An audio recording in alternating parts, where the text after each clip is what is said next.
Tem uma história que eu gosto muito.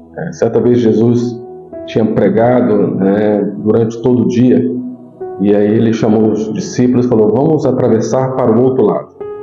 Esse local era o Mar da Galileia. Na verdade é um lago de água doce, mas pelas suas dimensões é chamado de mar. E quando Jesus fala para vamos atravessar para o outro lado, eu entendo que nós estamos passando por uma virada também de ano. Nós estamos em 2023 e vamos passar para 2024 e nós vamos passar para o outro lado. Passar para o outro lado pode ter várias interpretações, como vamos mudar de nível, vamos fazer algo diferente, vamos para um outro ambiente, vamos para uma outra etapa. E interessante que quem chamou para ir para um outro lado foi Jesus. E quando eles entraram na embarcação e seguiram o seu caminho, disse que teve uma grande tempestade.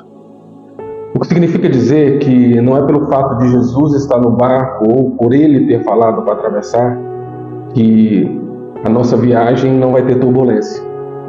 Não é pelo fato dele estar no barco que simplesmente não vai ter problema. Isso é a vida real.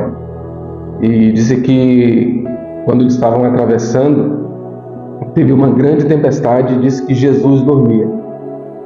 E a gente pode se perguntar como em uma grande tempestade, imagine o barco naquela época ali balançando muito e ainda conseguir dormir. E aí eu fico pensando a visão e como os discípulos naquele momento estavam se sentindo.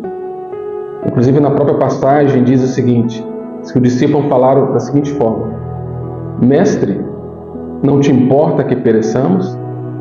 Quantas vezes a gente faz essa pergunta quando Jesus está calado, está em silêncio, quando Deus, em determinada circunstância da nossa vida, na nossa travessia, no nosso caminhar, existem problemas e a gente quer respostas e a gente não tem a resposta. E simplesmente a única coisa que a gente escuta é o silêncio de Deus.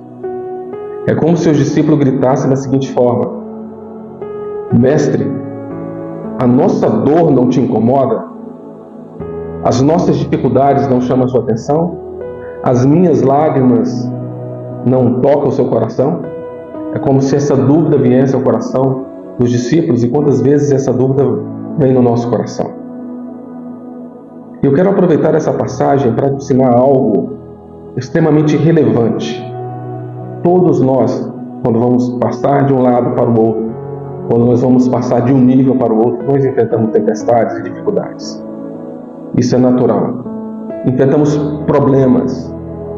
Só que existe algo que a gente pode analisar quando vem um problema na nossa vida. Existem 4 passos que eu utilizo para resolver qualquer tipo de problema de qualquer natureza.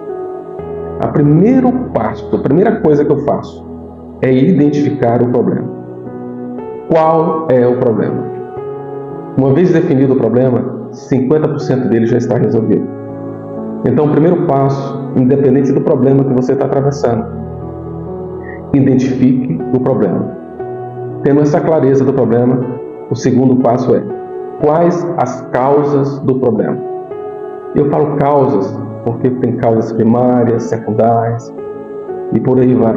Você precisa identificar a causa raiz, porque é a causa raiz que vai trazer todo o desfecho. É como você tem uma pessoa que está com febre e você entender que o problema, a causa é a febre.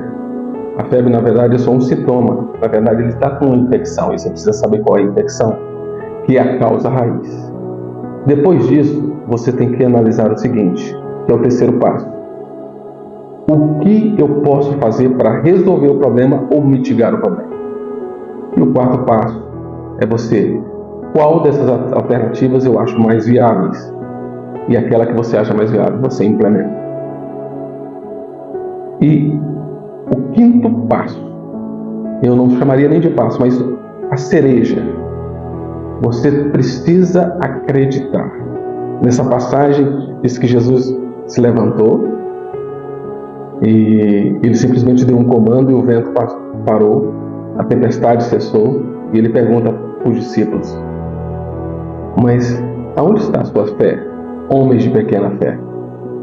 Então tenha fé, tenha confiança, porque independente da tempestade, tenha convicção de que Deus está no barco e que você precisa ter o entendimento que, além da parte sobrenatural de acalmar a tempestade, você também pode usar técnicas para poder ajudar e te tirar do problema.